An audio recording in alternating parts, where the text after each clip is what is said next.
नमस्ते दोस्तों, मैं सुशील कुलकर्णी। आप देख रहे हैं एनालाइजर न्यूज।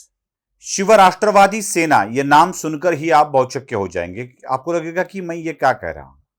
हाँ, सही है, मैं शिव राष्ट्रवादी सेना यह सही शब्द इस्तेमाल कर रहा हूं। शायद अगले कुछ महीनों में, अगले कुछ वर्ष में शायद यही एक पार्टी हमें आगे देखने को मिलेगी। महाराष्ट्र के दो प्रादेशिक पक्षों का विलय होने की संभावना मुझे बहुत दिख रही है। शिवसेना और राष्ट्रवादी सेना, राष्ट्रवादी पार्टी एनसीपी, इनको जोड़कर एक शिव राष्ट्रवादी सेना या राष्ट्रवादी सेना या राष्ट्रवादी शिवसेना कुछ भी हो सकता है। मैं दावा इसलिए कर रहा हूं कि आजकल शिवसेना में जो घट रहा है वो तो हम सब देख रहे हैं। एक एक करके शिवसेना के सारे लोग शिवसेना को छोड़कर जा रहे हैं। मैं पहली बार देख रहा हूं कि उद्धव ठाकरे हतबल दिखाई दे रहे हैं, इनके हाथ में कुछ भी नहीं है।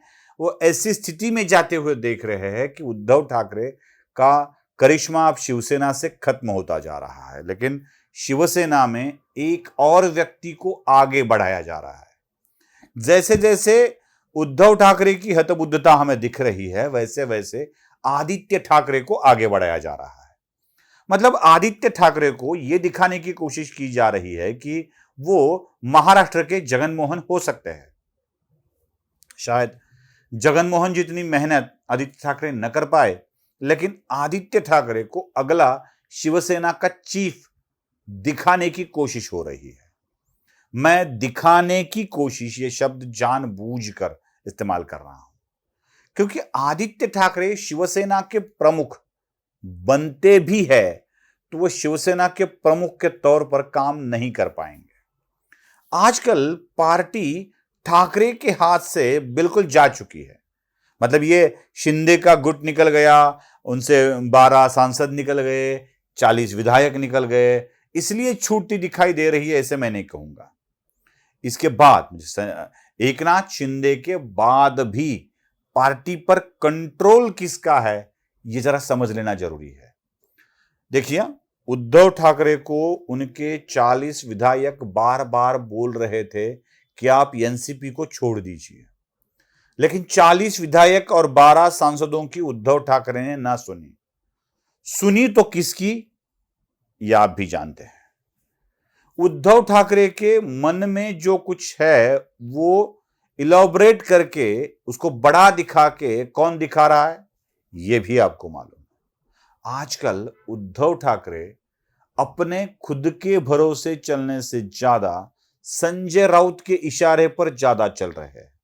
मतलब आधी शिवसेना, आधी से ज्यादा शिवसेना एकनाथ शिंदे ने अपने हाथ में ले ली है, तो बची हुई शिवसेना आजकल उद्धव ठाकरे को आगे कर संजय राउत चला रहे हैं। मतलब संजय राउत के हाथ में शिवसेना चली गई है। अब दूसरे पार्टी की तरफ बढ़ते हैं, राष्ट्रवादी कांग्रेस की तरफ। राष्ट्रवादी कांग्रेस में एक अजब सी स्थिति है। मतलब बहुत सारे विधायकों के मन में कश्मकश है कि जाए तो जाए कहां। मतलब वो गाना है ना, एक तरफ उसका घर एक तरफ मैं कदा, वो ऐसी स्थिति हो गई है। मतलब एक तरफ सत्ता की डोर अपने हाथ में नहीं दिख रही है और वो लोग, उन लोगों का झुकाव भारतीय जनता पार्टी की तरफ दिख रहा है। 2019 में जब अजीत पवार सत्ता के लिए देवेंद्र फडणवीस के साथ गए थे, तो लगभग यह तय था कि एनसीपी के 40 विधायक इस सत्ता प्राप्ति के लिए बहुत ही अनुकूल थे। लेकिन बाद में सुप्रिया सुळे ने अपने 2.5 साल के बाद के पद के लिए अपने विधायकों को मना लिया, यहां तक कि अजीत पवार को विवश कर दिया कि वो इस्तीफा देकर वापस आ जाए। अब चूंकि अजीत पवार को फिर से डिप्टी सीएम बनाया गया, लेकिन एक बात तो थी कि अजीत पवार के मन में भारतीय जनता पार्टी के साथ जाने का विचार चल ही रहा था। अब ऐसा तो नहीं है कि एनसीपी के सारे विधायक बहुत खुश है। उनमें से बहुत सारे नाखुश भी है। उनको पता है कि क्या होने वाला है।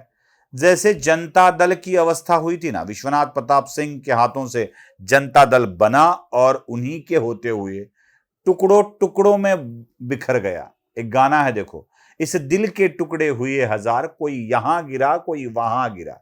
वैसे जनता दल की अवस्था हुई, इस दल के टुकड़े हुए हजार, कोई यहां गिरा कोई वहां गिरा। बिहार में जेडीयू बना, यूपी में समाजवादी पार्टी बना, बिहार में ही राष्ट्रीय जनता दल बना, बीजू जनता दल बना, कर्नाटक में जनता दल सेक्युलर बना। ऐसे कई कई टुकड़े होकर बिखर गई। समता पार्टी बनी, बाद में उसका जेडीयू हो गया। ये सारी पार्टियां बिखर बिखर के बन गई। वैसे ही, क्योंकि ये सारे अलग अलग राज्य के प्रभावी नेता एक चिन्ह के लिए साथ आ गए थे। अब इनको अपने राज्य में अलग अलग कुछ बनने का मौका मिला तो ये निकल गए। वैसे ही एनसीपी एक अमेरिकन संघराज्य की तरह है। हर जिले में अपना अपना प्रभाव रखने वाले नेता एक चिन्ह और एक नेता शरद पवार और घड़ी के लिए साथ आ गए। लेकिन शरद पवार का प्रभाव देखो, ये नेचुरल है। जब नियति का चक्र चलता है, जब दुनिया का चक्र चलता रहता है, तो आना जाना लगा रहता है। तो किसी के जाने के बाद इस पार्टी का क्या होगा, ये विचार सबके मन में है। और यही विचार इन लोगों को बहुत सता रहा है।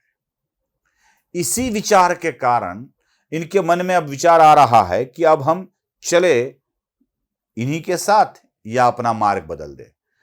सोलापुर जिले के 2 लोगों ने अपना मार्ग बदल दिया है। अब इन्होंने अपनी एक रास्ते को प्रशस्त कर लिया है, दूसरों के लिए दिशा निर्देश दे दिया है। और ये सारे जो लोग हैं ना, वो जुड़े हैं अजीत पवार से। शायद अजीत पवार से जुड़ा हुआ हर एक व्यक्ति बीजेपी के साथ जाना चाहता है। शायद क्या, जाना ही चाहता है। यहां तक कि पूर्व मंत्री धनंजय मुंडे आधी रात को देवेंद्र फडणवीस के घर जाके आए थे, आधी रात को। तो अजीत पवार वाले लोग निकल कर जा रहे हैं। वैसे एनसीपी के में जैसे शिवसेना में शिंदे वाला गुट निकल गया, वैसे एनसीपी में अजीत पवार वाला गुट निकल सकता है। तो बची सुप्रिया सुळे की एनसीपी। अब सुप्रिया सुळे की एनसीपी और संजय राउत के कंट्रोल वाली शिवसेना, इन दोनों को मिलाकर महाराष्ट्र में एक नई पार्टी का गठन हो सकता है। आदित्य ठाकरे इधर के नेता दिखाए जाएंगे और उधर की नेता होंगी सुप्रिया सुळे।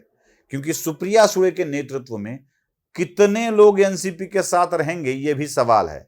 तो इतने जहां से जितने निकल जाते हैं, उतने शिवसेना को जोड़कर एक पार्टी का गठन कर इसको आगे चलाया जा सकता है। शायद यही विचार महाविकास अघाड़ी की स्थापना के वक्त शरद पवार कर रहे थे। शायद यही होने की संभावना मुझे महाराष्ट्र में बहुत अधिक दिख रही है। मतलब शिवसेना का गठ एक तो विलय हो जाएगा भारतीय जनता पार्टी में या कहीं और शिवसेना का जो दूसरी वाली शिवसेना है, वो राष्ट्रवादी के साथ विलय कर अपना एक अलग नाम धारण कर आगे बढ़ेगी। क्योंकि इन दोनों पार्टियों पर, दोनों प्रमुख के बाद जिनका भी चलन चलता है, वो आपस में मिलजुल कर यही चीज करेंगे, ऐसा ही मुझे लग रहा है। वीडियो पसंद आए तो लाइक, शेयर और सब्सक्राइब जरूर कीजिएगा। धन्यवाद।